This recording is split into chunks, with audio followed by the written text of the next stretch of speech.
자, 집중호우 탓에 곳곳에서 지금 피해가 발생을 한 상태입니다. 그리고요, 장마 전선이 남하하면서요, 지금 충청 지역에 집중적인 비가 내리고 있다는 소식 들려오고 있는데요.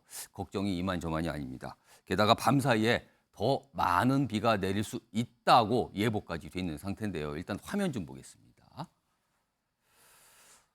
자, 여기 보시면요, 여러 가지 피해들이 지금 발생을 했어요. 무너지고 그랬는데 여기 보면 정선의 피암터널 잇따라 산사태가 발생했는데 여기 사진 보시면 이런 모습입니다. 굉장히 좀 무섭습니다. 지금 상황 보면요. 여기 뭐 낙석이 이미 발생을 했고 뭐 규모가 3톤, 뭐 11톤 이 정도의 낙석이고요. 그리고 300톤까지 또 낙석이 발생했습니다. 그러니까 이런 모습이 나타날 수밖에 없습니다.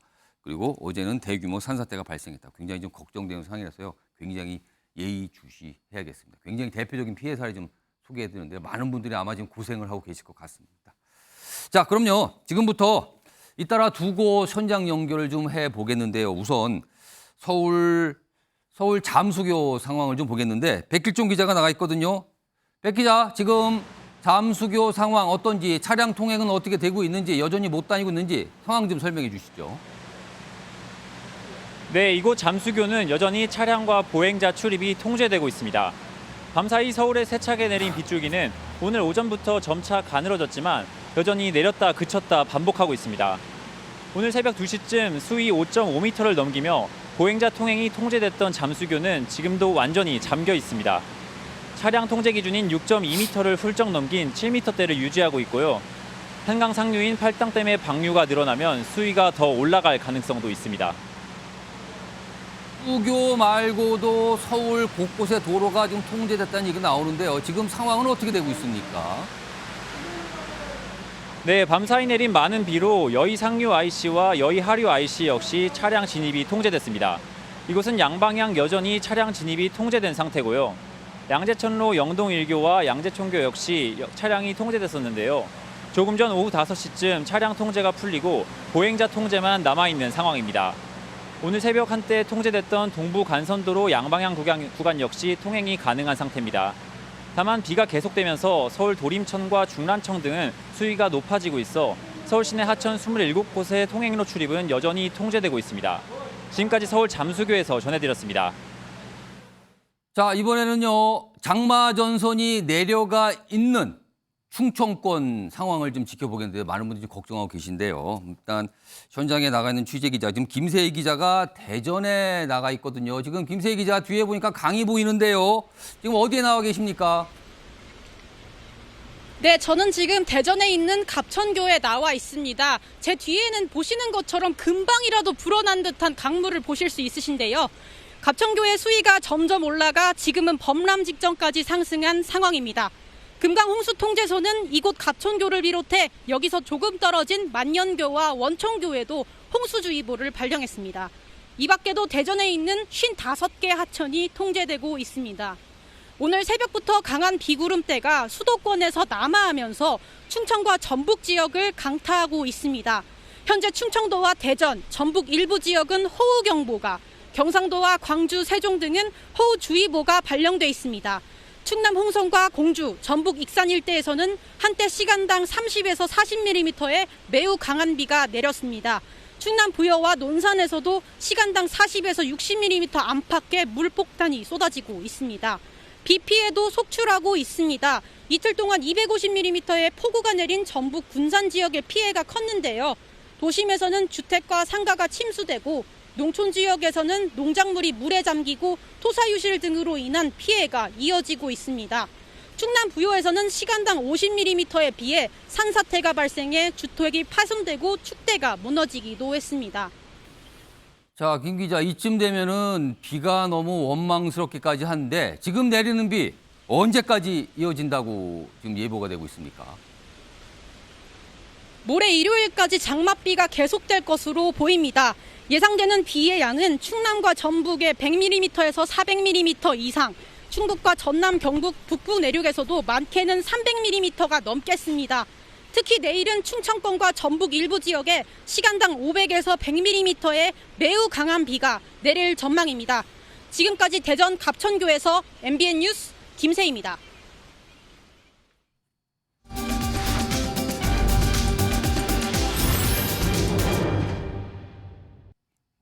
정치와이도 이제 본격적으로 출발해 보겠는데요. 뭐 첫 번째 이슈입니다. 이재명 대표 지금 사진에 등장하고 있죠. 근데 아들 대면이란 키워드가 들어가 있습니다. 이재명 대표 오늘 선거법 위반 혐의 관련 공판에 출석했는데요. 그 공판에 출석하는 모습 영상으로 우선 소개해드리겠습니다.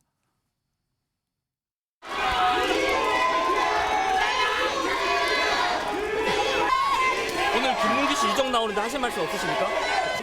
김문기 가족에게 따로 연락하라고 문자하신 적 없으세요? 지금 오늘 처음으로 법정 나오셨는데 소감 한 말씀.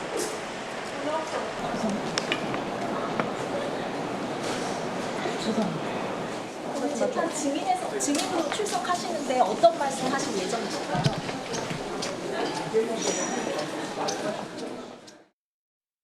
자, 오늘 저런 모습으로 각각 출석했고요. 지금 재판이 진행 중인 걸로 지금 알려지고 있죠. 아직까지 구체적으로 재판장에서 어떤 얘기를 했는지는 아직 나오지는 않고 있습니다. 기다려보도록 하고요. 그럼요. 영상 하나가 더 준비되어 있는데요. 과거 고 김문기 처장이 한 말, 그리고 아들도 관련돼서 어떤 얘기를 했거든요. 그 영상 좀 불러오겠습니다. 오늘 시장님하고 본부장님하고 골프까지 쳤다? 오늘 너무 재밌었고 좋은 시간이었어. 변호사 시절 때부터 면을 맺고 대장동 사업에 온몸과 마음을 바친 아버지를 이재명 후보님은 빈손은커녕 조의를 표하는 연락 한 통 없고 모른다, 기억이 안 난다 이렇게 일관되게 태도를 유지해왔습니다. 이재명 후보는 왜 어째서 아버지를 모른다고 기억이 안 난다고 거짓말을 하는 건지 궁금합니다. 자, 화면 좀 보겠습니다. 자, 오늘 이재명 대표 법정에 출석했죠. 그리고 고 김문기 처장의 아들은 증인 자격으로 오늘 출석을 했습니다. 그러니까 무슨 얘기를 아마 하겠죠. 근데 지금 앞서서 영상 나왔지만은 안다 모른다 관련해서 아들의 어떤 입장, 어떤 내용들이 나온 게 있는데 아마 그런 맥락에서 오늘 질문을 받고 얘기를 할 것 같습니다. 그리고 과거에 뭐 어떤 애도도 안 했다 그러면 약간 섭섭함을 표시하는 그런 발언도 좀 있었거든요. 화면에 이렇게 소개가 돼 있습니다. 뭐 지금 이재명 대표는 일관되게 몰랐다 이런 입장은 좀 나오죠. 이게 사실은 큰 쟁점으로 선거법 관련 혐의 쟁점으로 남아있는 상황입니다.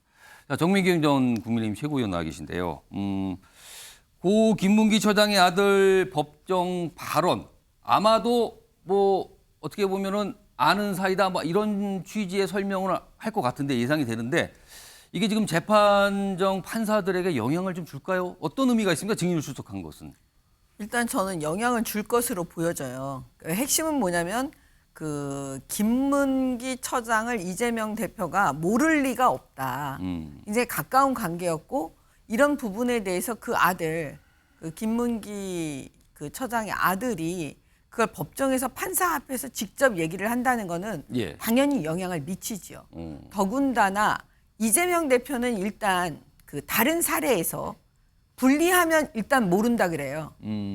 예를 들면 김성태 쌍방울 전 회장에 대해서 뭐라고 얘기했냐면 모른다고 했어요. 예. 그다음 질문 이제 기자들이 계속 질문하니까 전화 통화한 적 없냐 그런 예. 취지로 물어보니까 뭐 술을 마시다가 누군가가 바꿔준 것 같은데 이렇게 얘기를 해요. 그럼 낱말하듯이 얘기하고 있잖아요, 지금. 결국은 뭐냐면 전화 통화한 적 없다, 거의 기억이 없다, 또 예. 이렇게 얘기하는 거잖아요. 예. 뭐 쌍방울 하면 뭐 내의 사이 분거 정도 뭐 이런 식으로 얘기를 하고 있거든요. 예. 근데 그 김성태 전 회장이 최근에 법정에서 선서를 하고 증인으로 증언했습니다. 예. 3, 4차례 그 이재명 대표하고 통화를 했고 그 통화한 내용에 대해서 아주 구체적으로 얘기를 했어요. 그 재판에 그 증언도 영향을 미칩니다. 예. 왜냐하면 이재명 대표의 그런 여러 가지 방식들, 말하는 방식이라든가 예. 얘기하는 거, 그다음에 거짓말했던 거 이런 게 사실 다 영향을 미치기 때문에 예. 제가 볼 때는 글쎄요, 이제 유죄의 심증이 굳혀질 수도 있겠다, 예. 판사들에게. 예. 그런 생각이 듭니다. 사실 고 김문기 처장의 아들이 과연 재판정에서 어떤 얘기를 할까도 관심사지만요. 이재명 대표와 대면을 하는 거예요. 그렇다면 기자들이 그리고 많은 방청객들이 보는 상황에서 두 사람이 어떤 모습을 보일까 그리고 어떤 표정도 있을까 뭐 이런 것도 좀 사실 관심사긴 합니다. 자, 다음 준비된 목소리는요. 과거에 이재명 대표 이 사안과 관련해서 이재명 대표 그리고 유동규 씨가 한 얘기도 있거든요. 내용 좀 불러오겠습니다. 제가 관할하던 뭐 제 한때 부하 직원이었고 제가 관련된 업무, 제가 하던 업무에 어쨌든 관여된 분이니까 전혀 책임이 없다고 할 수 없겠죠. 제가 시장 재직 때는 몰랐고요. 예. 제가 도지사가 된 다음에 이제 그 기소가 됐지 않습니까? 그 재판 과정에서 제가 그 세부 내용을 전혀 모르니까 우리는 지침만 줬지만 그거를 파악하는데 주로 알려줬던 사람이 당시 이분이었어요. 도지사가 돼서 재판 받을 때 이 사람의 존재를 알게 됐고 전화도 꽤 많이 했고. 네, 거짓말 좀 그만했으면 좋겠다 말씀을 드리고요. 2인 카드 2대 빌려서 하나는 제가 쓰고 하나는 이재명 지사를 보좌하기 위해서 김문기가 직접 몰면서 그 해줬고요. 그런데 눈도 안 맞았다는 도저히 납득할 수 없는 상식적으로도 없는 말씀하시는 것 같은데. 자, 현구택 민주연구원 부원장 나와 계신데요. 일단 이 사안에 대해서 이재명 대표의 입장을 좀 간략하게 소개해 주시고요. 지금까지 뭐 아까 부인한 입장인데 그 내용 좀 상세히 설명해 주면 좋겠고, 그리고 만약에요, 아직은 모릅니다만 이게 유죄가 될 경우에는 정치적으로 굉장히 좀 심각한 상황에 이르게 되는 거 아닙니까? 선거법 사안이라서 많은 분이 주목하시는데 이때는 이게 어떻게 되는 건지 법적으로 설명 좀 해주세요. 일단 기본적인 입장은 인식의 문제다. 행위의 문제가 아니다. 예. 그러니까 인식의 문제라는 건 주관적인 판단이라는 거거든요. 지금까지 뭐 여러분들 많은 뭐 선거법, 공직선거법 다뤄보셨겠지만 대부분 행위라든지 어떤 객관적인 증거로 입증 가능한 것들이 문제입니다. 학력, 경력, 뭐 예를 들어서 뭐 전과 사실, 뭐 재산, 그게 다 객관적으로 입증이 되거든요. 뭔가 좀 이렇게 명확한 것들. 아니 물증으로 입증이 되는 것들이에요. 근데 이거는 안다 모른다는 인식의 문제잖아요. 기본적으로 주관적인 인식의 문제이기 때문에 사실은 허위 사실에 해당되지 않는다는 게 기본적인 입장이고, 그다음에 지금 많은 분들이 뭐 어떻게 모를 수 있냐. 아마 그냥 골프 안 치시는 분들은 잘 모르지만 골프 치시는 분들은 해외여행 가서 골프 뭐 2박 3박 4일 가면 하루 종일 치거든요. 막 3번도 돌잖아요. 그래도 나중에 시간 지나면 모르는 분들 많아요. 저도 그런 경우 많습니다. 하루 종일 쳐도 나중에 기억 안 나는 분 많고. 그다음에 정치인들이 많이 겪는 문제들인데 상대방은 나를 잘 알아요. 여러 번 봤기 때문에 TV에서 보거나 뭐 방송에서 보거나. 그러면 딱 다가와서 이런 얘기 많이 뭐 정치하시는 분 대부분 들을 거예요. 저 아세요? 이렇게 물어봐요. 그럼 대부분 그 자리에서는 안다고 해요. 모른다고 하면 약간 서운하니까. 근데 그렇겠죠. 냉정히 따져보면 얼굴은 본 것 같은데 이름은 잘 모르는 거예요. 그런 분 되게 많거든요. 그러니까 사실은 만약에 안다 그러면 안다고 하면 돼요. 안다고 해서 무슨 뭐 문제가 생기는 게 아니잖아요. 나중에 또 알았다고 했고 통화했다 그랬거든요. 그럼 예를 들어서 이게 어떤 범죄적으로 아니면 대장동과 관련해서 문제된다 그러면 나중에 통화 많이 했네? 모의한 거 아니야? 나중에 뭐 조작한 거 아니야? 이렇게 갈 수 있는 거예요. 그러니까 굳이 아는 사람을 모른다고 할 이유가 없는데 이런 걸 가지고 제가 보기에 공직선거법으로 그런 것 자체가 제가 보기에 좀 문제인 것 같고 만약에 이제 유죄가 된다 그러면 일단 뭐 당장에 지금 신분 문제는 안 생기잖아요. 왜냐하면 안 됐기 때문에 대선 나가서 안 된 건데 근데 이제 당 입장에서는 선거 자금 문제가 생기기 때문에 당에 피해가 갈 수도 있다는 그렇죠. 건가요? 대선 자금이 뭐 한두 푼이 아니잖아요. 그거를 반납해야 되는 반납을 해야 상황이기 되는 때문에 상황. 그렇죠. 그러니까 굉장히 어려운 문제가 되는데 저는 뭐 무죄가 날 거라고 봅니다. 왜 그러냐면 지금까지 안다 모른다 가지고 기소한 것 자체를 보지도 못했고 이거를 또 어떻게 입증하는지 아마 뭐 몇만 페이지 된다 그래요. 그래봐야 인식의 문제거든요. 그걸 뭘로 입증할 거예요? 그러니까 지금 두 분 얘기 들어보셨지만 이제 맞서고 있는 거예요. 알았느냐 몰랐느냐. 지금 현구택 부원장 말씀은 이거는 주관적인 판단의 영역인데 이걸 가지고 따질 거냐 이런 반론이시고요. 여러 가지 정황, 증언도 있고 사진도 남아있는데 이래도 모른다고 하느냐 이렇게 또 맞서는 상황이 돼 있는 겁니다. 재판은 계속 진행됩니다. 지금. 자, 이런 가운데요. 이재명 대표와 관련된 내용이 하나 더 있는데 화면을 좀 소개해드리죠. 일단 여기 글이 있는데 글 옆에 걸 좀 볼게요. 여기가 뭐냐면요. 국회에 있는 민주당의 회의실인데 이재명 대표가 여기 앉아있는 뒤에 이게 이순신 장군 동상인데 이게 뒤에 있어요. 최근에 민주당이 오염수 관련해서 여러 가지 얘기를 꺼냈는데 이 당 지금 화면 나오고 있습니다. 뒤에 보면 이순신 장군 동상이 사진으로 지금 백보드에 이렇게 설치가 돼 있거든요. 이순신 장군이요. 그러니까 이거하고 겹쳐서 그런가요? 옆에 좀 보겠습니다. 최근에 민주당이 열었던 개설했던 커뮤니티, 당원들 커뮤니티가 있는데 이런 글들이 올라온다 그래요. 이재명은 현존하는 이순신. 후쿠시마 해전 승리하자. 그리고 저쪽은 토요토미 히데요시. 그러면서 이 표현이 뭡니까 이게? 잼순신. 그러니까 이재명 플러스 이순신 그래서 합쳐서 잼순신 이렇게 부르자 뭐 이런 글들이 표현들이 올라와 있다 그래요 지금요. 자, 근데 이거에 대해서 또요 오늘 국민의힘에 또 가만히 안 있죠. 또 한 소리를 내놨습니다. 들어보겠습니다. 과학에는 관심도 두지 않고 오직 정략적 계산과 정오만으로 국민을 혼란과 공포로 몰아넣으려 애쓰는 민주당이 이순신 장군을 반일 선동에 이용하는 것부터가 경강부회식 역사 오남용입니다. 잼순신, 현존하는 이순신, 민주당과 민노총의 이순신 마케팅이 도를 넘어도 한참 넘었습니다. 이순신 장군이 지킨 바다를 왜 민노총이 지킵니까? 민주당 또한 이순신 장군이 담긴 백드롭까지 만들며 반일운동에 한창입니다. 자, 윤석 국민의힘 대변인 나와 계신데요. 이순신 장군과 이재명 대표. 그러니까 지금 민주당 어떤 보면 굉장히 열성적인 지지자들은 이렇게 대비가 아니라 이렇게 비교를 하면서 야 겹친다. 그래서 잼순신한 표현까지 등장을 했거든요. 어떻게 보십니까? 글쎄요. 민주당은 이 반일 감정이라는 것을 가지고 아마 총선을 대비한다 이렇게밖에 볼 수가 없죠.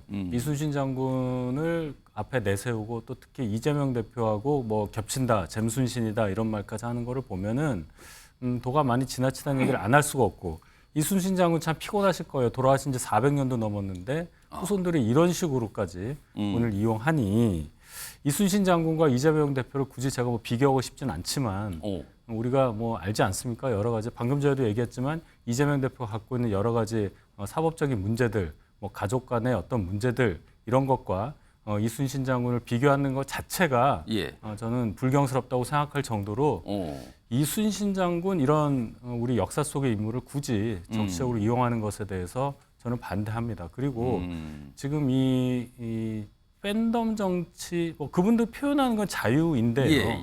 이것이 결국은 다른 뭐 중립적이든 어쨌든 국민들이 보시기에 저걸 어떻게 보시겠냐를 한번 보세요. 저희 당에 대해서는 도요토미 히데요시라고 얘기하잖아요. 자, 과하죠. 이 과한 어떤 역효과까지 생각을 하신다면 결코 저러한 이순신 마케팅이라고 하는 것은 민주당에 도움이 될 여지가 없다. 저는 이렇게 봅니다. 자, 서영주 더불어민주당 상근 부대변인 올라와 계신데요. 그러니까 민주당 방금 영상에도 있고 사진도 있는데 민주당 회의실에 이제 백보드에 이순신 장군 동상이 들어 있거든요. 이건 여론전인가요? 이거 어떤 취지로 좀 설치하신 겁니까? 이순신 장군 하면은 뭐가 떠올리죠? 일본이 우리 대한민국을 침략해서 임진왜란 당시에 우리 바다를 지켰던 대표적인 역사적인 인물 아니겠습니까? 지금 현재 보세요. 일본이 후쿠시마 오염수 방류에 대해서 막무가내로 지금 막 밀어붙이고 있습니다. 그래서 이재명 대표, 민주당 그리고 국민들과 함께 이거를 저지하자고 지금 규탄대회를 하는 마당에 이 우리나라의 우리 바다를 지켰던 이순신 장군을 상징으로 세운 게 뭐가 잘못됐죠? 그다음에 그 백보드에 그 상징을 놓고 나서 우리가 어떤 정치적인 부분에 있어서 발언을 하는데 저는 참 집권여당 원내대표가 한가하신 것 같아요. 아니 이런 거 논평할 이런 상황까지 본인이 나서서 그렇게 얘기를 하는가? 그럼요. 말하자면 이순신 장군을 대표적으로 바다를 지키는 어떤 역사의 상징 인물을 세우고 나서 그냥 이야기를 하는 겁니다. 솔직히 우리 바다를 지킨다는 건 국민의 생명과 안전을 지키겠다라는 정치적인 어떤 메시지를 던지는 겁니다. 그리고 커뮤니티에서 우리를 민주당을 지지하고 이재명 대표를 지지하는 뭐 사생팬은 아니더라도 팬들이 댓글에 뭐 잼순신 하면 좀 잘못된 겁니까? 그것도 아니잖아요. 근데 이런 걸 논평하는 것 자체가 시간 낭비다. 이럴 시간이 있으면 일본이 지금 후쿠시마 오염수 방류를 여름에 하겠다고 막 밀어붙이잖아요. 그렇습니다. 8월 얘기가 구체적으로 그러니까 정부 여당이 그런 거 편들지 말고 일본한테 가서요. 좀 늦춥시다. 우리 국민들 아직도 불안해한다. 이런 논평 하시는 게 훨씬 낫다. 저는 그렇게 말씀드리고 싶습니다. 자, 이순신 마케팅이냐? 무리한 마케팅이냐? 아니다. 이 정도는 할 수 있는 거 아니냐? 바다와 일본이다. 그래서 등장한 거다. 뭐 여러 가지 또 시선이 좀 갈리고 있는 상황입니다. 자, 정치와이드의 첫 번째 이슈, 뭐 네 분 말씀 좀 차례대로 들어봐서 뭐 가볍게 좀 다뤄봤고요. 다음 주제 역시 키워드로 확인해 보겠습니다. 자, 조민 씨 사진과 함께 기소인데요. 단순히 기소가 아니라 줄다리기라는 표현이 들어가 있습니다. 그럼 줄다리기면 양쪽이 존재를 하고 있을 텐데요. 자, 우선 화면 좀 보겠습니다. 검찰 관계자가 어젠가요, 기자들에게 지금 상황에 대한 설명을 하면서 나온 얘기 중에 대목이 이거였습니다. 일단 조민 씨는요, 이 입시 비리 혐의와 관련해서 아직 기소가 안 된 상태인데 이게 공소시효가 좀 얼마 안 남았거든요. 내달 26일이면 공소시효가 끝나요. 그러니까 이게 지나버리면 뭐 기소나 이게 안 되게 되는 거죠. 다 시간이 가버렸으니까. 그런데 이와 관련해서 기소 여부를 이제 검찰이 고민 중이라는 얘기는 알려졌고, 근데 그걸 결정할 때 조민 씨의 반성 태도가 제일 중요한 고려 요소다. 반성 태도가 중요하다. 최근에 본인이 소송 취하를 좀 했거든요. 대학도 관련해서.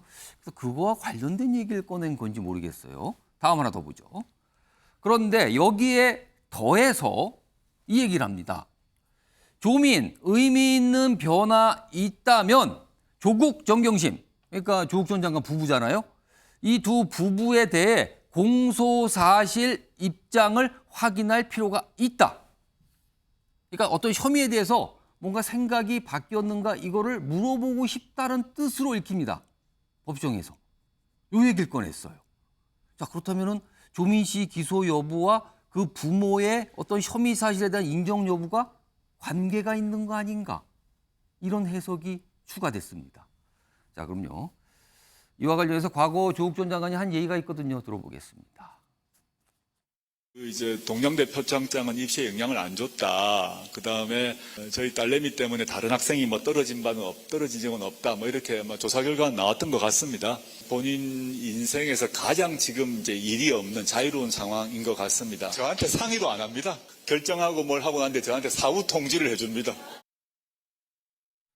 자, 지금 저런 입장이 조국 전 장관은 지금 재판 중이지만 바뀌지 않은 것 같아요. 그러니까 혐의에 대해서 부인하고 있는 거죠. 문제가 없다라는 입장을 유지하고 있는 것 같습니다.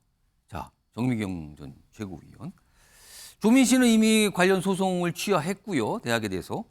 그리고 조국 전 장관 부부는 일단 이거는 문제가 없는 거다는 입장을 유지하고 있는 것 같아요. 근데 지금 검찰은 입장 변화를 들어보겠다고 했거든요. 과연 조국 전 장관이 입시 관련 혐의에 대해서 어떤 변화된 입장을 낼까? 이거 어떻게 전망하십니까? 그 이제 원칙은 뭐냐면요. 예. 가족이 공범이 돼서 어떤 범죄를 저질렀을 때 예. 무조건 봐주는 게 아니고요. 일단은 다 각자 처벌받는 게 원칙이에요. 예. 예를 들어서 숙명여고 그때 시험 문제 유출 사건 아, 다 기소했습니다. 아버지, 딸 둘도 기소가 네. 됐다는 거죠. 그게 왜 그러냐면 사안별로 좀 달라지는데요. 부모가 거의 정범 역할을 하고 예. 그 아이들이 약간 도구 정도로 방조 정도로 했다. 이런 경우에 만약에 잘못을 인정하고 그다음에 뉘우치고 반성을 하면 부모만 기소를 하고 아이들은 기소하지 않을 수 있잖아요. 예. 그거는 선처해 주는 거죠. 오. 근데 선처가 마치 원칙인 것처럼 왜 우리 선처 안 해주냐 이렇게 요구해버리면 이거는 말이 안 되는 거잖아요. 그러니까 조국 전 장관이 만약에 선처가 기본인데 왜 선처 안 해줘 이렇게 나가면 검찰은 선처 못 해줍니다. 왜냐하면 잘못을 인정하지 않는 태도니까요. 예. 근데 지금 조민 씨가 소송을 다 취하했잖아요. 예. 그러면 뭔가 행동으로는 잘못을 인정하는 예. 그런 듯한 모습을 보여주고 있죠. 그렇게 지금 그 이후에 해석이 됐거든요. 그렇죠. 예. 왜냐하면 조금 있으면 이제 공소시효가 남아있기 예, 예. 때문에 어떤 식으로든 검찰이 결정을 해야 되는 예. 시간이니까요.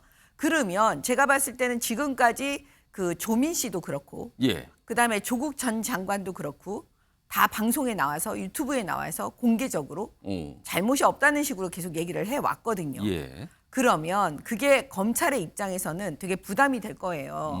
왜냐하면 잘못을 진짜 인정했는지 뉘우쳤는지 예. 이거를 판단할 때 본인들이 똑같은 방식으로 예. 공개적으로 잘못을 인정하는 듯한 발언을 해야만이 제가 볼 때는 제가 검사라면 그러면 그 진정성을 인정해서 예. 조민 씨에 대해서 선처해 줄 수 있는 마음이 생길 수 있을 것 같습니다. 왜 그러냐면 이건 입시 비리예요. 다른 범죄가 아니에요. 예. 입시 비리기 때문에 지난번 숙명여고 사건이 모델이 될 수가 있는 겁니다. 예, 그래서 조민 씨가 단순히 그냥 방조 내지는 어떤 도구로 이용되었다고 생각 안 하는 거죠. 어떤 역할을 중요한 역할을 예. 했다. 그렇기 때문에 아마 검찰에서 조국 전 장관의 입장과 조민 씨 입장 두 사람 다 입장을 들어봐야 된다. 그리고 결정하겠다 이렇게 말하고 있는 것 같습니다. 정우택 부원장. 네.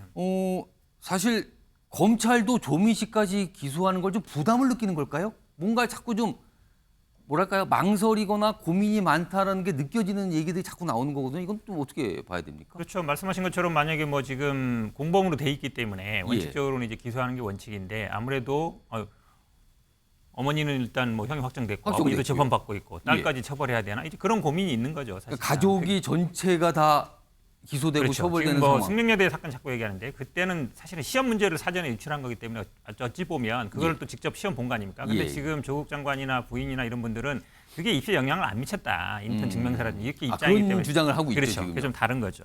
근데 사실상 저는 그래도 좀 가혹하다. 왜냐하면 본인이 지금 예를 들어서 뭐 부산대라든지 아니면 뭐 이렇게 입시 취한 건 본인이 할 수 있는데 지금 검찰 입장처럼 아버지 어머니에 대해 공소사실의 입장을 듣고 싶다. 그 얘기는 이제 법정에 뭐 증인으로 부르든지 해가지고 아버지 어머니 특히 여기서는 조국 장관이겠죠. 지금 재판받고 있으니까 공소사실에 대해서 인정할 거냐 말 거냐 물어본다는 얘기잖아요. 그거 얼마나 가혹합니까? 제가 보기에는 그렇게까지 할 필요는 없다. 그러니까 본인만 보면 되는 것이지 어찌 보면 법정에 나와서 아버지의 죄를 인정해라. 그게 제가 보기에는 물론 뭐 기소권을 갖고 있는 검찰이 기소할지 여부는 이제 검찰의 자유지만 편의 재량주의지만 그렇게까지 가혹하게 해야 되느냐 이런 생각이 듭니다. 아니 그 조금 이거는 사실관계가 틀린 건데요. 최고요. 아니 무슨 법정에 나와서 아버지의 죄를 인정해라 그러지 않아요. 지금 조민 씨는 기소된 적이 없어요. 아직. 그러니까 지금 여기 검찰에서 물어본다는 거는 재판을 받고 있는 조국 전 장관에게 입장 표명이 있는지 확인을 좀 해보겠다. 확인하는 거지 그걸 법정에 나와서 얘기하라고 말하는 게 아니기 때문에 그런 식으로 언론에서 얘기하면 안 될 것 같습니다. 그러면 만약에 이렇게 해석할 수 있어요. 이가 지금 아까 이제 해석할 때 저도 그렇게 받아들이진 않았어요. 그러니까 조국 장관이 본인의 공소 사실에 대해서 본인이 어떤 입장을 밝히는지 그걸 보겠다라고 저는 그렇게 해석을 했는데 본인의 혐의에 대해서 어떤 입장인가? 그렇죠. 지금 이제 부인하고 2심 재판을 받고 있잖아요. 근데 만약에 그것도 마찬가지예요. 그렇게 하더라도 그럼 그 딸의 이거를 처분을 하는 거에 대해서 아버지가 그럼 법정에서 인정을 하면 본인의 죄를 인정하면은 봐주고 안 하면 안 봐주고 그것도 가혹하죠. 제가 보기에 어느 쪽으로 해석하더라도 제가 보기에 너무 가혹한 것 같습니다. 그것도 아버지, 그것도요. 아버지가 조국 전 장관이 자기 법정에서 인정을 하고 안 하고에 의해서 그런 조건을 달고 하는 게 아니에요. 이거는 뭐냐면 검찰에 나가서 검사실에서 사실은 자기의 그 서면을 낸다든가 아니면 뭐 검사에게 자기 입장을 얘기한다든가 이렇게 하는 거지 무슨 그러니까 이 부분에서 공소사실 입장 확인할 필요다. 이게 약간 두 분이 해석을 좀 갈라지는데 알겠습니다. 소용주 부대변인께 질문 드리겠는데 일단은 이 사안과 관련해서요. 일각의 시각은 지금 검찰이 뭔가 조민 씨 기소 여부를 놓고 약간 소위 말해서 딜, 약간 거래, 약간 이런 거를 원하는 듯한 모습 아니냐는 시각도 존재하거든요. 이건 어떻게 그런 보십니까? 시각이 충분히 있다고 봅니다. 근데 저는 뭐 검찰이 꼭 윤석열 정부라서 꼭 그랬다고는 보지는 않고 검찰의 수사 자체가 그런 케이스들이 많아요. 특히나 이제 조국 전 장관 이 수사를 보면 너무 길지 않습니까? 이게 무슨 사고도 아니고 계속 우려서 수사를 잡고 있는데 이게 정치적 의도가 의심될 만큼 너무 길기 때문에 이런 부분 가지고 반론을박 되지 않게 좀 명확하게 나온 부분들은 재판이 돼 있으니까 재판으로 가고 본인들이 수사를 마칠 부분들은 맞춰주는 것들이 검찰이 신속 정확한 수사에 맞게끔 하는 공명 전대한 검찰이다라고 비춰질 수 있는 뭐 그런 뭐 측면이 있다고 보는데 이 부분은 조금 아쉬움이 큽니다. 소용주 부대변인께서는 이런 사안도 아까 이제 많이 좀 지켜보셨다 그랬는데 지금 조민 씨에 대해서 검찰이 기소를 할까요? 아니면 안 할까요? 어떻게 좀 전망하세요? 지금 측면이라면 좀 검찰이 조금 좀 인정이 없어요. 뭐 인정이 없다. 네, 그러니까 보통 그런 얘기를 하죠. 이거 한다는 것 같은데 법이라고 하더라도 법이라는 게 기본적으로 사람들에 대한 기본적인 그 인정하에서 움직여야 되는데 이번 윤석열 정부의 검찰은 정말 좀 피도 눈물도 없다고 해야 되나요? 그런 느낌이 좀 개인적으로 갖고 있어서 기소를 할 수도 있겠다라는 측에 저는 좀 무게를 두고 있습니다. 일단 뭐 이렇게까지 설명이 많은 거 보면 검찰도 고민이 많다는 뜻을 읽히긴 합니다. 그래서 좀 여러 가지 살펴보겠다는 건데 아마 당장은 뭘 결정하지 않고 시간을 좀 볼 것 같아요. 마지막까지 이런 상태 보니까 지금. 일단 상황이 이렇고요. 자, 그리고요. 어제인가요? 서경환 대법관 후보자 뭐 이제 국회에서 뭐 이 의원들 만나서 이제 질의받는 청문회 가는 과정이 있었는데 여기서 조국 전 장관 재판 관련된 질문과 답변이 있었거든요. 그 내용 좀 확인해 보겠습니다. 김명수 사법부의 재판 지연에서 어떻게 생각하십니까? 그 부분에 대해서 지금 여론이 많이 안 좋은 걸로 듣고 있습니다. 2019년 12월 기소된 조국 재판 1심에 3년 2개월 걸렸습니다. 어떻게 생각하십니까? 네, 단답을 조금 길다고 생각합니다. 저는 지체된 정의는 정의가 아니다라는 법원을 항상 명심하겠습니다. 이 법원 재판과 관련해서 지체된 정의는 정의가 아니다. 그러니까 오래 걸렸다는 거죠 지금. 윤희석 대변인. 그러니까 조국 전 장관 1심 결과가 나오는데 3년이 넘었군요. 사실 굉장히 길긴 하네요. 그리고 좀 이 대법관 후보자 역시 좀 길었다. 자기도 그렇게 본다라고 얘기가 나왔는데 왜 이렇게 늦어졌다고 보십니까? 1심을 정상적으로 할 경우에 그 벌어질 어떤 파장이라든지 이런 정치적 고려를 했다고 저는 봐요. 법원에서. 재판부도 좀 그런 고민이 많았다. 네, 계속 그걸 미루고 그 판사 한 분이 계속 뭐 아프다고 하고 뭐 하면서 3년 2개월이 뭡니까? 아까 뭐 검찰 수사 늦어진다고 하는데 거기에 비할 바가 아니에요. 대충 1심이라는 게 뭐 6개월 정도면 끝나주고 이렇게 가야 되는 건데 이게 그렇게 어려운 사건이었습니까? 이것만이 아니라 울산시장 청와대 개입 사건 같은 경우는 아직 1심 결과도 나오지 않았어요. 그 사이에 그 시장 선거로 인해서 당선되신 분은 다시 선거에 나갔고 물론 낙선은 했지만 아직까지 아무 그게 없습니다. 이렇게 지체된 상황에 대해서 당연히 대법관 후보자에게 물어볼 수밖에 없었고 우리가 검찰, 법원 이런 사법 시스템까지 국민들이 걱정해야 하는 이 상황에 대해서 정치권에서 잘 봐야 합니다. 정체 사법화라고 우리가 얘기를 하는데 뭐만 하면 고소고발해서 가는 거 그것도 문제지만 제대로 판단을 해달라는 거예요. 왜 법원에서 자꾸만 이렇게 석연치 않은 이런 시간 끌기라든지 이렇게 하는 거가 자꾸 발생하느냐. 거기에 대해서 국민들께서 더 준엄하게 판단을 내려주시기를 저는 바랍니다. 서영주 부대변인. 사실 민주당에서도 조국 전 장관 관련된 이런 재판, 사법 관련된 내용이 좀 빨리 끝났으면 하는 바람이 있습니까? 이게 자꾸 민주당에 조금 부담을 주는 상황 아닙니까? 자꾸 얘기가 나올수록 이거는?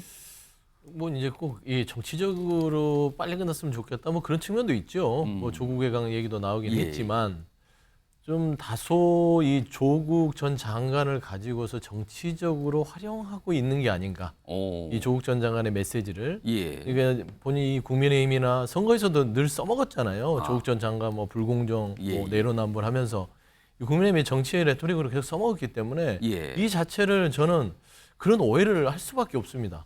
사법부나 뭐 검찰이나 이런 부분들이 무슨 일 있을 때마다 조국 전 장관을 꺼내가지고 툭 던져요. 시간을 일부러 왠지 끄는 것 같다 이렇게 이게 보시는 또 겁니까? 뭐 언론에서도 마찬가지입니다. 물론 주목도가 조국 전 장관이 있기 때문에 그렇지만 끊임없이 그냥 조민 씨도 뭐 움직이기만 하면 언론에 보도가 되고 조국 전 장관도 숨만 쉬어도 보도를 하고 이런 자체들이 결국엔 좀 의도성이 있지 않냐. 그래서 민주당에서는 굳이 뭐 이거를 길게 가는 것들이 좋지는 않습니다. 하지만 또 개인적으로 조국 전 장관의 개인으로서 국민의 한 사람으로서 이렇게 재판에서 마녀 어떤 사냥식으로 희생이 되는 부분들이 그게 또 인간의 어떤 인권 측면에서도 맞느냐. 또 아쉬움도 좀 가지고 있습니다. 정근택 부원장께서는 민주당에 계시니까 마지막 질문 하나 드릴게요. 사실은 이런 재판 얘기도 많이 있지만 조국 전 장관하고 나오면 빠지지 않는 게 총선 얘기잖아요. 출마설. 과연 출마하느냐 마느냐. 하면 어디로 가느냐. 당 소속이냐 무소속이냐 뭐 별 얘기가 다 나오잖아요 지금요.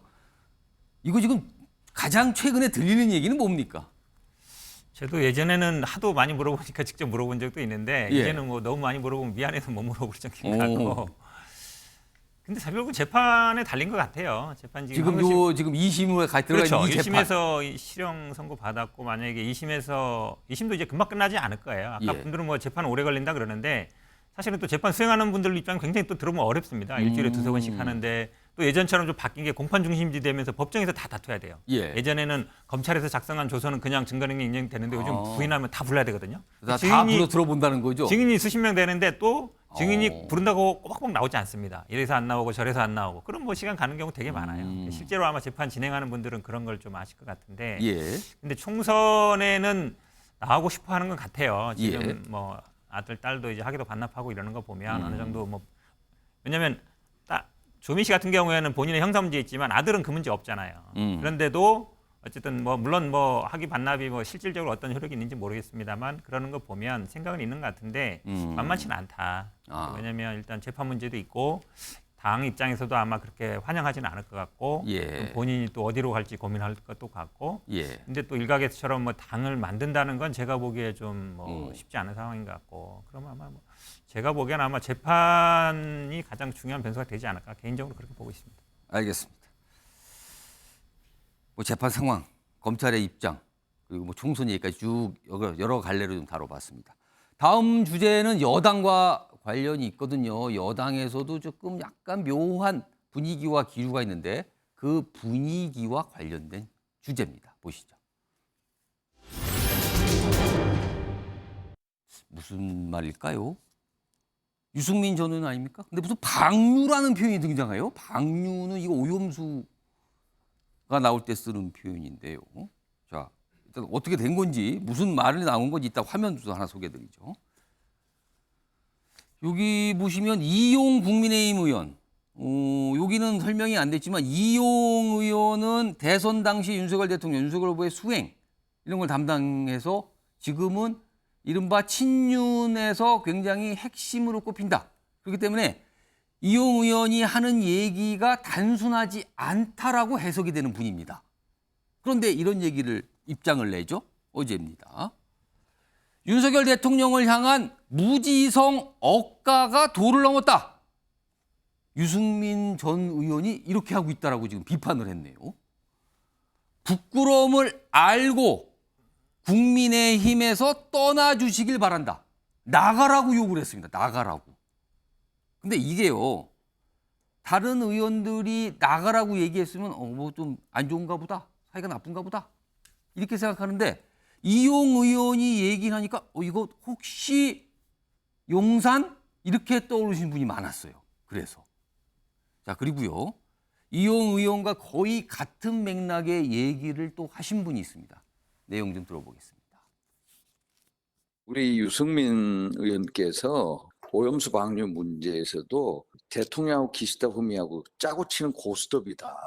어떻게 그런 말씀하실 수가 있어요. 그래서 당내에서 계속해서 오염수 방류가 아니라 유승민 의원부터 방류해야 된다. 이런 얘기가 나오고 있는 실정이에요. 자, 우선 윤석 대변인께 좀 궁금한 게 있는데 두 가지 질문을 동시에 좀 들어보겠습니다.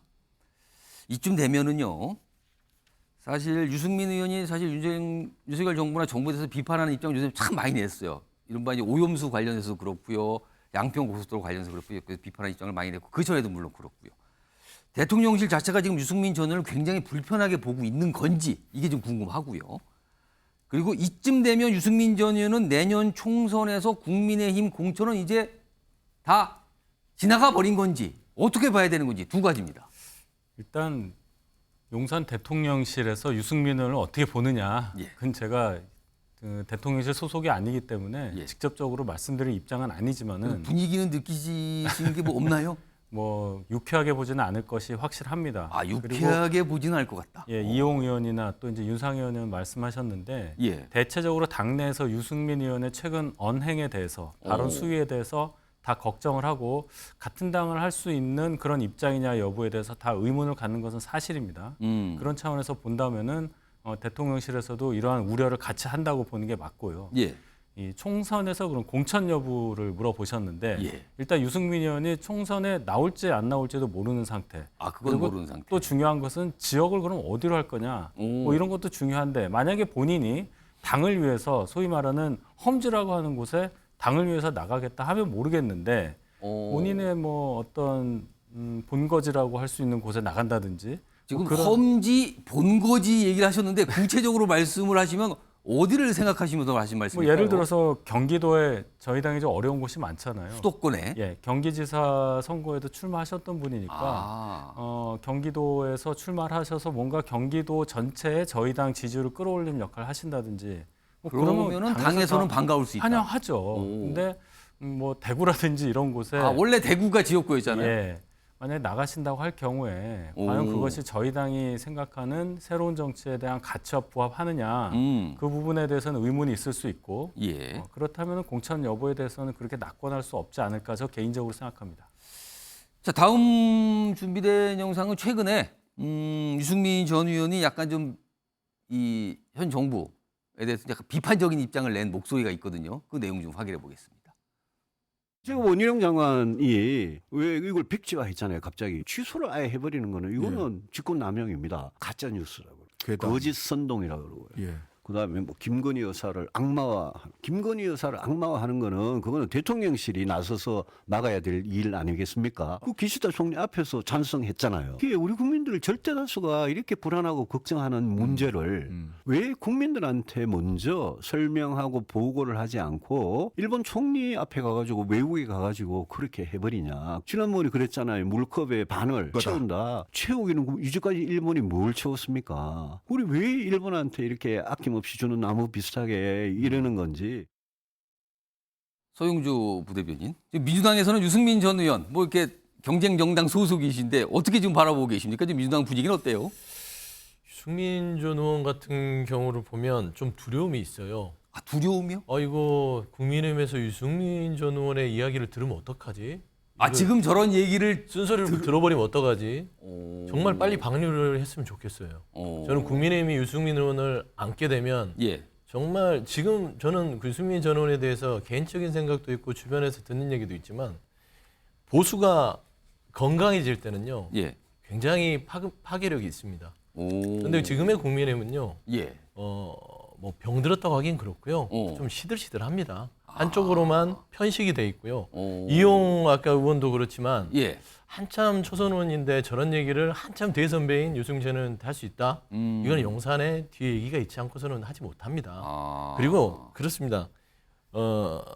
개인적으로는 유승민 전 의원은 감정이 좋지 않을 거예요. 대통령실과. 왜냐하면 경기지사를 나왔는데 유은혜 홍보수석을 김은혜 꽂아서 그렇죠. 김은혜 김은혜 그렇죠. 김은혜 헷갈렸습니다. 김은혜 홍보수석을 해서 경기지사 후보를 완전 빼냈잖아요. 또 당대표 선거를 나갔는데 대통령실에서 거의 당무 개입을 하면서 김기현 지금 당대표를 세웠잖아요. 유승민 전 의원에 가는 정책 행보를 하나하나 막아서는 게 대통령실입니다. 물론 그런 개인적 감정도 있겠지만 제가 봐서는 지금의 국민의힘의 보수는 한쪽으로 치우쳤어요. 그래서 건강하지 않습니다. 그래서 유승민 전 의원이 저는 국민의힘에 잔류하는 것들은 국민의힘을 더 건강하게 만들기 때문에 저는 이용 전 의원처럼 방류에 좀 힘을 싣고 빨리 방류해줬으면 좋겠고요.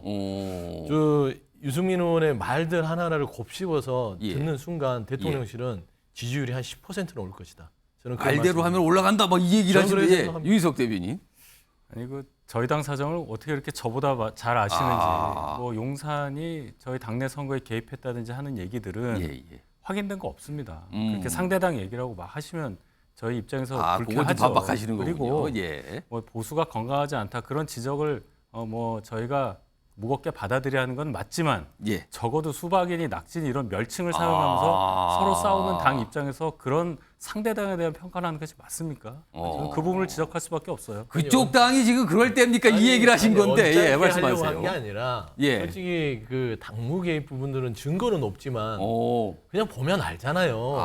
윤석열 대통령이 당시에 어떻게 쳐냈는지는 국민들도 다 아는 사실이에요. 그다음에 제가 건강하지 않다고 한 것들은 너무 용산만 바라보고 있다는 것도 당내 국민의힘 그 당직자들이나 관련자들하고 취재를 해보면 그런 비판들이 있습니다. 그래서 저는 유승민 의원이 다소 불편할 수는 있지만 쓴소리 받아들이면 민주당은 두렵다. 저는 그런 말씀을 좀 드렸던 거예요. 유희석 대변인 한 30초 드려야 될 것 같은데요. 말씀하세요. 뭐 유승민 의원이 두려우면 뭐 어떻게 그럼 같이 한번 얘기를 해보세요. 저희 입장은 뭐냐면 유승민은 국민의힘 소속이 맞는데 저렇게까지 대선 경선 같이 했던 입장에서 또 여당이 됐고 대통령이 지금 임기를 이제 1년 간 넘긴 상황에서 저렇게까지 하는 것이 과연 순수한 마음이냐 이것을 의심하는 거예요. 본인의 정치적인 어떤 입지를 더 다지기 위해서 이렇게 가혹한 뭐 일본 총리야 뭐 짜고 친다느니 뭐 이런 단어까지 쓸 이유가 뭐냐 그 지점을 얘기하는 거지. 여당 내에 야당이 돼서 비판하는 것을 저희가 거부한다는 뜻은 아니라는 것을 분명하게 말씀드립니다. 자, 그럼 지금 유희석 대변인이 끝에 살짝 언급해 주신 무슨 의도가 있는 거 아니냐 이런 취지 말씀하셨거든요. 그 얘기 지금부터 좀 해보겠는데 정미경 전 최고위원님. 보니까 지금 분위기상은 계속 뭐 윤정부라든가 윤종의 내각의 구성에 대한 비판, 그 당에 대한 비판 얘기를 계속 쓴소리 이 비판 얘기를 계속 할 것 같거든요. 그러면 이런 얘기를 계속 내놓는 유승민 전 의원은 과연 정치적으로 지금 어떤 그림을 그리면서 얘기를 하고 있다고 판단하십니까? 아니 뭐 정치를 아예 안 할 생각이 아니면 저럴 수가 있어요. 아예 안 하려고 지금 그러는 거 아니냐 네, 지금? 네. 왜냐하면 그래요? 쓴소리가 있고 오. 틀린 소리가 있는데 지금 저건 쓴소리가 아니고 틀린 소리예요. 오. 왜냐하면 우리가 민주당을 모릅니까? 민주당이 상식적이고 정상적이라면 예. 저는 원희룡 장관이 저렇게까지 안 했을 거라고 봐요. 아. 근데 우리 다 알아요. 이미 뭐 광우병 때 뭐 어떻게 했는지. 그다음에 전자파에 몸이 튀겨질 것 같아. 뭐 가발 쓰고 뭐 탬버린하고 노래 부르고 그 사드 때 어떻게 했는지 예, 우리가 예. 다 알아요. 예. 그러면 이번에도 이 양평 고속도로 예. 이 민주당이 진짜 양평 고속도로에 관심이 있을까요?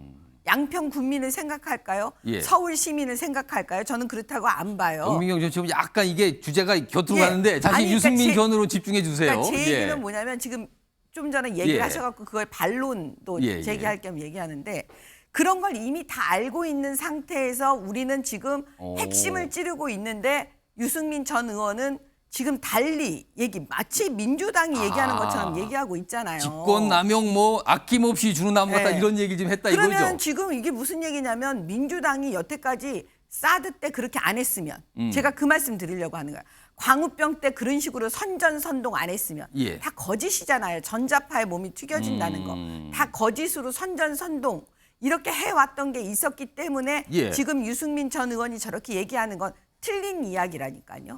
그렇기 때문에 무슨 그림을 무슨 그리고 이런 얘기를 하는 게 아니라 제가 볼 때는 아예 정치를 지금 안 아예 해요. 그냥 아무 이제 다 소위 말해서 그냥 그만두려는 생각 아니냐 이렇게 보시는 거예요. 네, 그러면. 저는 그런 생각이 들 수밖에 없습니다. 지금 정미경 전 최고위원이 말씀하는 순간 청구택 본인이 갑자기 손을 그냥 머리 위까지 드셨거든요. 뭐 반론을 하시겠는 건가요? 아니면 유승민 전 의원 얘기를 하시고 싶어서 그러신 건가요? 말씀하세요. 아니 질문에 답변만 하면 되는데 왜 예. 거기서 민주당 얘기까지 왜 또 민주당 얘기 꺼내시냐? 아니 들어보세요. 제 얘기 안 끝났어요. 잠깐만요. 제 얘기 안 끝났어요. 제 발언 기회예요. 잠깐만요. 제 발언 시간입니다. 잠깐만요. 정미경 최고위원 잠깐 기다리시고요. 청구택 부원장 말씀하세요. 아니 만약에 유승민 의원이 얘기가 맞다 틀리다 얘기만 하면 되는 거예요. 저는 직권남용 된다고 봅니다. 왜 그러냐면 장관이 독자적으로 이걸 폐지할 권한이 없어요. 법적 절차를 다 거쳐야 됩니다.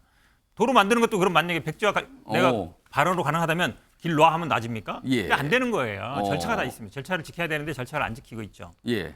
윤석열 대통령이 일본업에게 아낌없이 주는 나무 맞죠. 지금 가서 용인해줬잖아요. 아이 존중한다. 예. 그다음에 뭐 기준치가 넘으면은 안 된다. 그럼 지금은 된다는 얘기잖아요. 사실 정부가 매일 일일 브리핑하고 있잖아요. 독고진료역에서 주는 자료 그대로 갖다가 브리핑하고 있지 않습니까? 알겠습니다. 청구대 부원장님 반박하신 거죠, 그거에 대해서. 국민들이 실제로 윤석열 정부라든지가 실제로 일본을 대변하고 있다고 생각하고 있어요. 대부분의 국민들이 반대하고 있죠. 70, 80% 넘는 국민들이.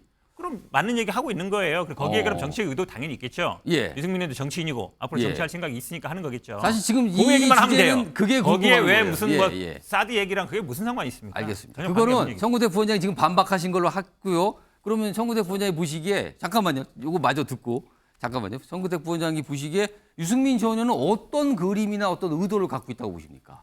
일단 본인이 그동안 어쨌든 갖고 왔던 소신이나 그걸 지키는 거라고 봐요. 그래서 어쨌든 뭐 보수당 내에서 건강한 보수 역할을 해왔기 때문에. 근데 저는 뭐 탈당하거나 그렇지는 않을 것 같아요. 예전에 아마 바른정당 만들었다가 굉장히 고생한 경험도 있어서 나가지는 않을 텐데 지금 국민의힘 쪽에서도 나가라고는 하지만 실제로 뭐 예를 들어서 이걸 징계 위에 올리거나 이러기는 저는 부담스럽다고 봐요. 예전에 다른 최고위원이라든지 이런 분들은 좀 다르거든요. 대선에 경쟁했었고 또 경쟁하던 사람을 내보낸다? 그러기는 쉽지 않다. 그리고 총선에 뭐 공천 주겠습니까? 안 주겠죠. 총선은 아마 제가 보기에 포기할 것 같고 그다음에 이제 뭐 대선을 바라볼 텐데 저는 뭐 여당 내 야당 역할을 하면서 본인의 어쨌든 정치적인 존재감을 키우려고는 할 것 같습니다. 정미경 최고위원께 제가 한 1분 정도 드릴게요. 말씀하세요. 또 뭐 반박을 하실 것 같은데. 아니 우리가 그 토론을 할 때요. 그 질문에 대해서 그 답변만 하길 저는 원해요.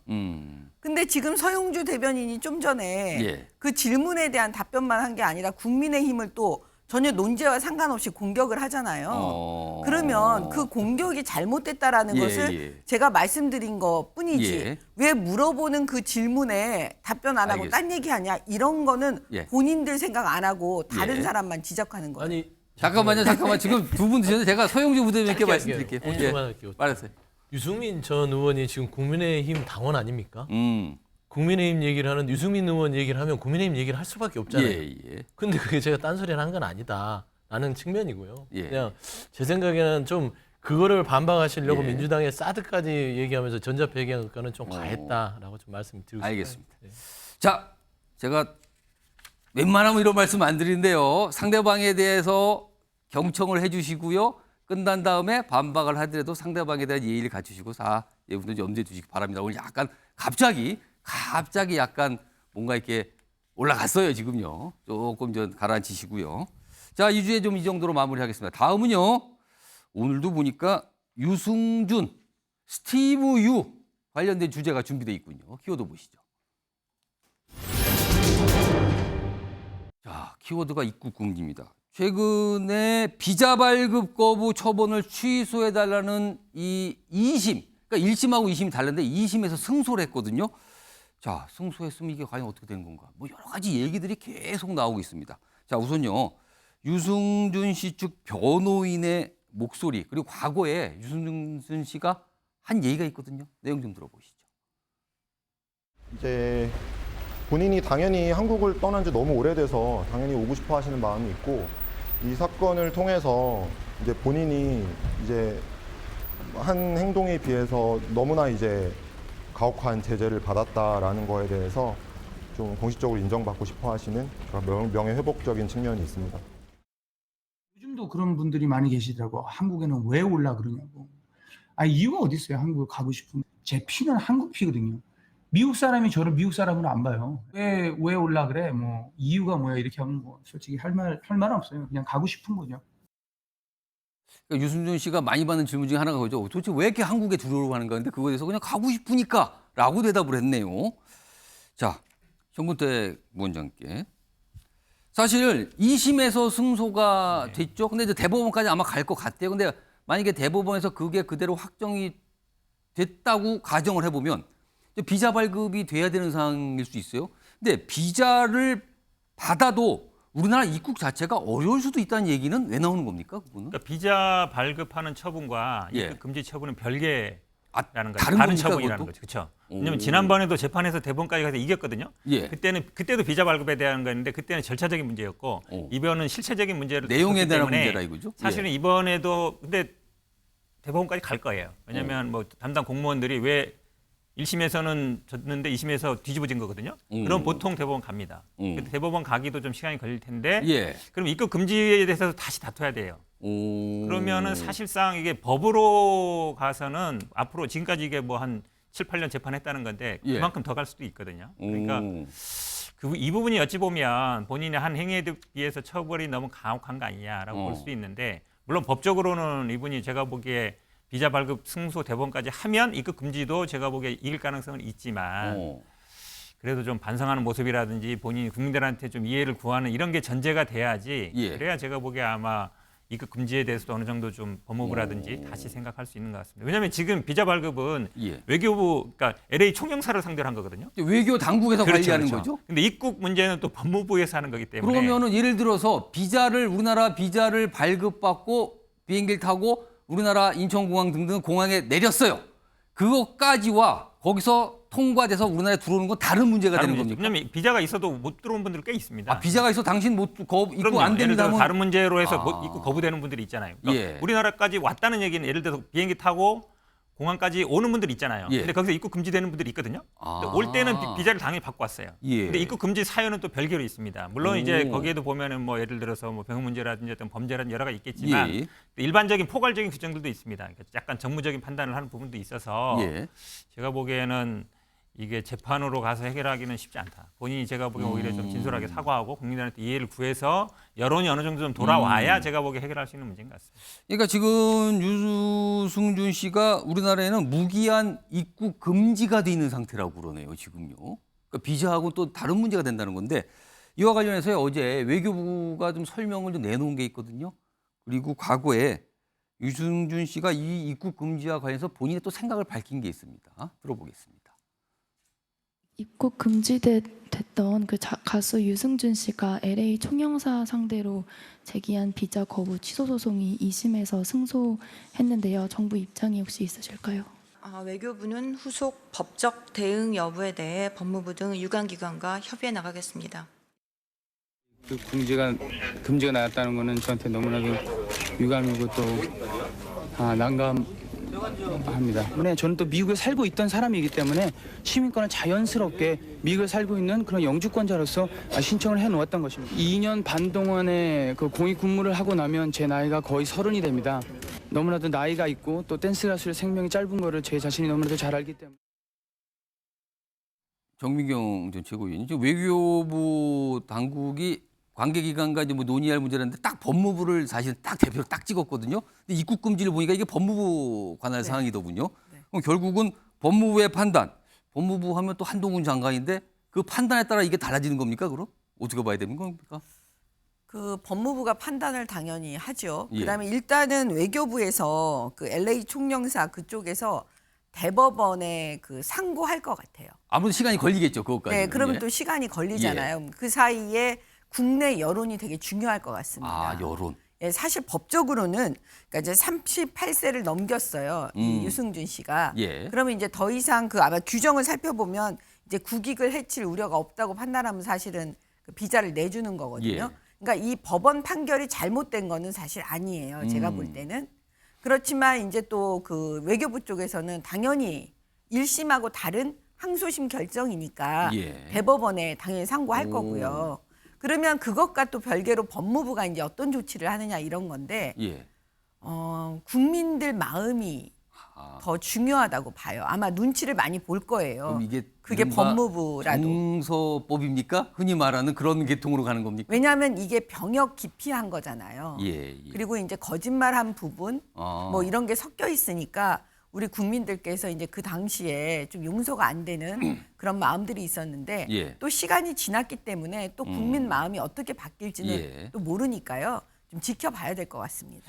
서영주 부대변인께서 보시기에 유승준 씨에 대한 스티브 유에 대한 국내 여론은 여전히 호의적이지 않다고 판단하십니까? 어떻게 좀 보고 계세요? 법적 문제들은 다툴 수 있다고 봐요. 근데 이 문제의 본질은 국민정서법입니다.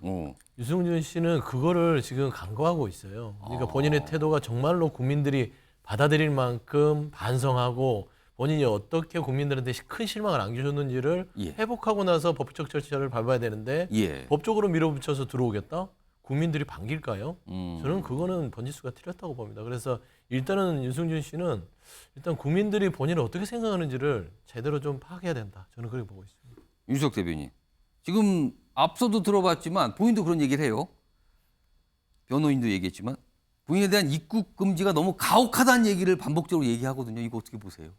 본인 입장에서 그렇게 느낄 수 있겠죠. 20년 넘게 지금 못 들어오게 되어 있는 상태고 계속 이 쟁송으로 가서 뭔가 본인이 오고자 하는 한국에 들어오고자 하는 그 의지를 관찰하고 싶다고 하는데 말씀 다 하셨지만은 국민들이 과연 어떻게 바라볼까? 2002년도에 유승민 씨에 대해서 영구 입국 금지 조치 내렸을 때도 결국은 국민들이 다 반대를 했기 때문에 그렇게 된 거 아니겠어요? 그럼 이 상황에서 그게 바뀌어야 뭐라도 행정적으로라도 처분이 바뀔 텐데 글쎄요. 물론 유승준 씨가 76년생이더라고요. 곧 50을 바라보는 나이긴 하지만 아직까지 국민들이 이걸 기억하시는 분들이 있고 물론 지금 병역에 민감할 수 있는 젊은 분들은 유승준 씨 잘 모를 수가 있습니다. 그럴 수도 있어요. 그러나 유승준 씨에 대해서 조금만 보면은 다 나오는 거기 때문에 유승준 씨가 앞으로 지금 이 시점부터 본인의 입장을 어떻게 정리하고 태도를 어떻게 보여주느냐 저는 그게 제일 중요하다고 봐요.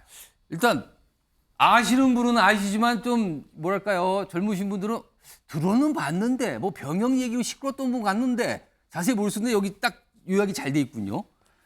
2001년에 공익 판정을 받았어요. 공익근무 요원 판정. 그래서 그때 그 당시에 나왔을 때 군대 가겠다라고 했다 그러네요.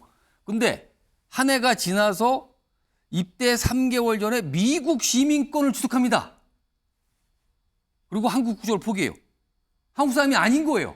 그럼 병역이 자동적으로 없어져 버리는 거잖아요. 그러면서 오랜 고민 끝에 군대 안 가기로. 앞서 영상 넣은 뭐 댄스 가수가 30살이 넘어서 뭐 활동이 이런 얘기를 하면서 안 가기로 했다는 거예요. 그러다 발칵한 거죠.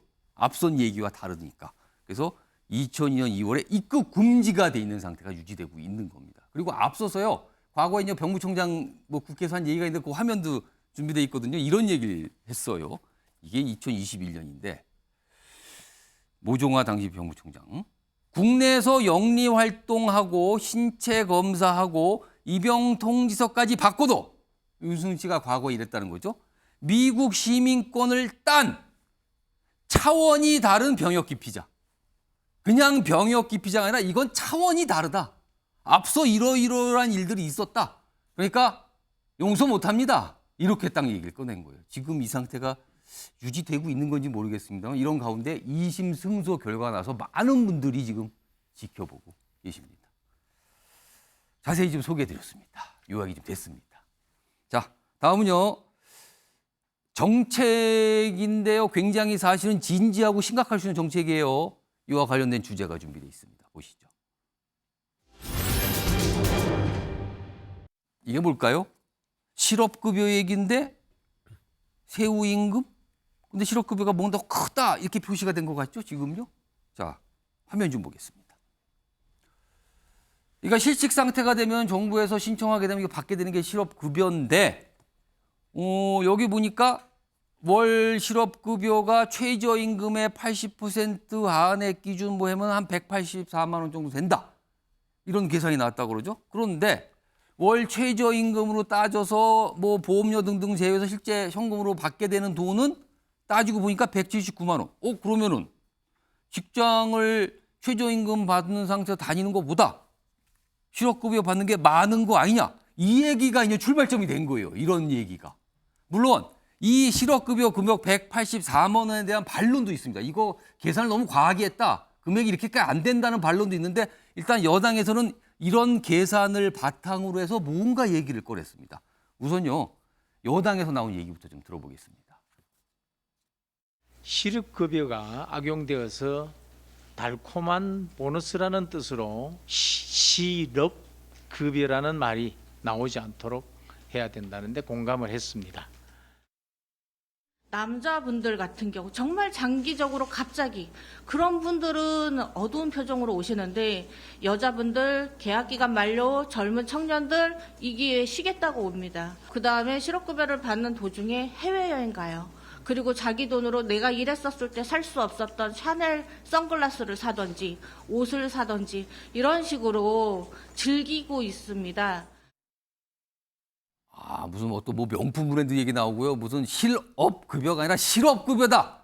약간 비판하면서 여당에서 나왔는데 이게 또 여러 가지 얘기도 나왔고 논란이 됐었는데 이와 관련해서 야당에서 보인 반응도 있습니다. 들어보겠습니다. 실업급여 제도를 실업급여를 받는 분들을 조롱하고 청년과 여성 구직자, 계약직 노동자를 모욕하고 비하했습니다. 일자리가 없어서 서러운 국민을 위로하고 미안해하지는 못할 망정 조롱하고 모욕하는 것은 힘 있는 자의 오만과 폭력입니다. 국민의힘 정책위의장 등 참석자들은 된장녀 프레임으로 실업급여 수급자들을 폄훼했습니다.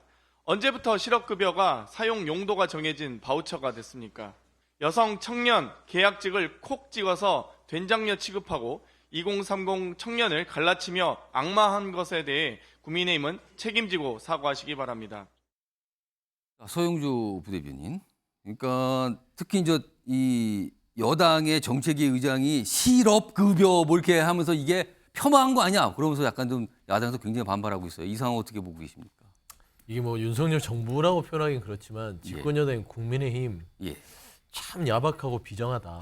야박하다. 예, 야박해요. 국민들한테 그렇게 하면 안 됩니다. 특히 청년과 여성 또 계약직 노동자들 이 서민을 표방하는 이 집권 여당의 이 발언인가 저는 의심을 했어요. 잘 생각해 보세요. 지금 물가를 잡아야 되는데 왜 청년과 여성들을 잡고 있죠? 그것도 일자리를 잃어서 가슴에 멍이 든. 실업급여를 받는다는 거 그래요. 돈이 많을 수 있고요. 아까 뭐 고용노동부의 뭐 일부 부정수급에 대한 얘기를 하면서 해외여행 얘기도 하고 뭐 명품 샀다. 근데 저는 조금 그런 예를 들어서 실업급여 자체가 잘못 운영되고 있고 이게 뭔가 이 일자리 잃은 청년과 여성들이 뭔가 특혜를 입고 있다. 그렇게 정책하시면 안 돼요. 설령 일자리 잃었어요. 그 아픔이 얼마나 일자리 찾기도 힘든데 청년들, 특히 여성들.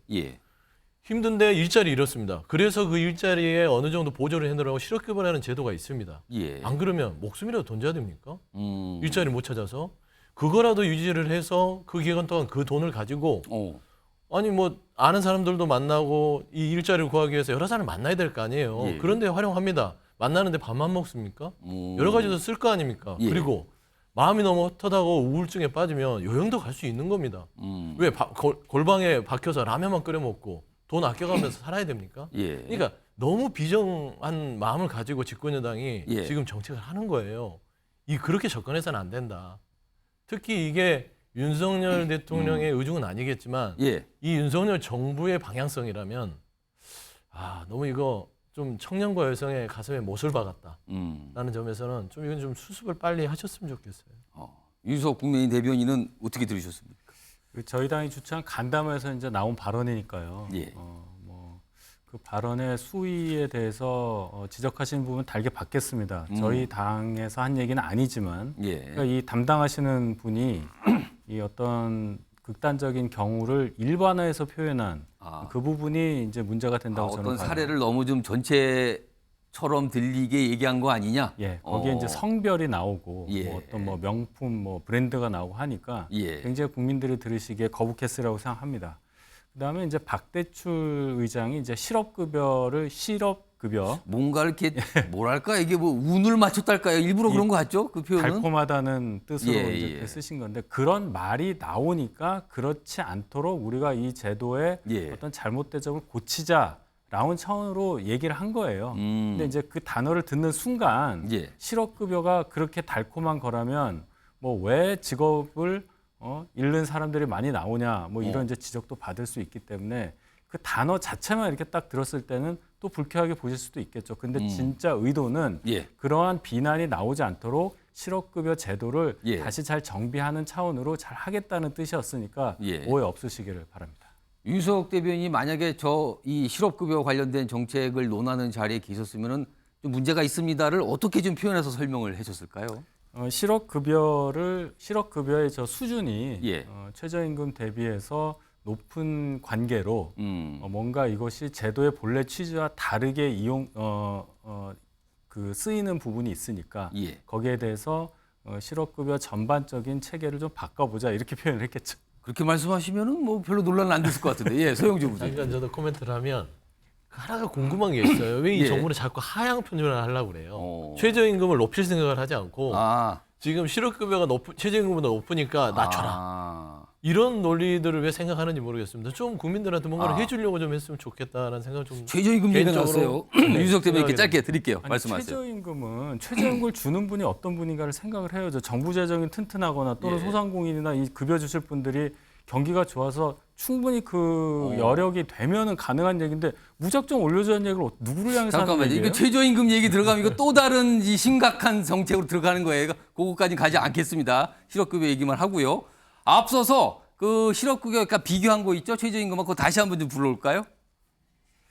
일단 이거는 국민의힘에서 이런 얘기를 좀 많이 하고 있어요. 이게 뭐 이렇게 역전된 거 아니냐. 그러니까 여기는 직장을 이루시고 뭐 취직 준비하냐고 그냥 정부에서 받는 돈이잖아요. 이거보다 일해서 최저임금으로 받는 분이 더 적다. 이게 뭡니까? 이렇게 얘기하는데 박용진 민주당 의원이 특히 이거에 대해 문제 제기를 해요. 내용 좀 보겠습니다.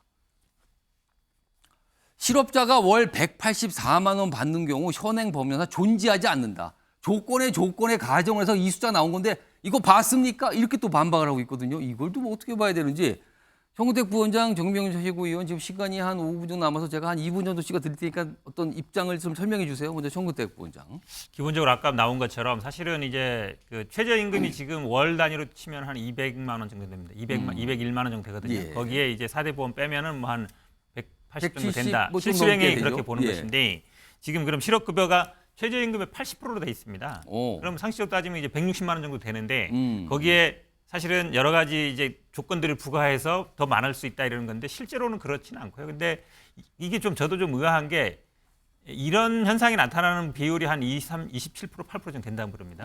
그건 뭐냐면 실제로 최저임금도 못 받는 사람이 굉장히 많다는 얘기예요. 최저임금 수준에 걸린 분들이. 그러니까 실업급여를 받는 분들이 대부분 최저임금 선상에 있다는 분들이에요.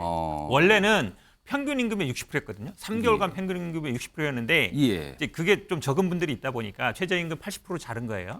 그런데 실제로 수령액이 최저임금 자기 수령액보다 많다. 그러면 실제로 회사에 다니면서는 최저임금도 못 받는 사람들이 굉장히 많다는 거예요. 우리나라에는 실제로 한 3분의 1 정도는. 그러니까 이게 그러면 아까 지금 서 부대변인 말씀처럼 전체적인 급여 수준이 굉장히 낮은 분들이 지금 실업급여를 신청하고 있다.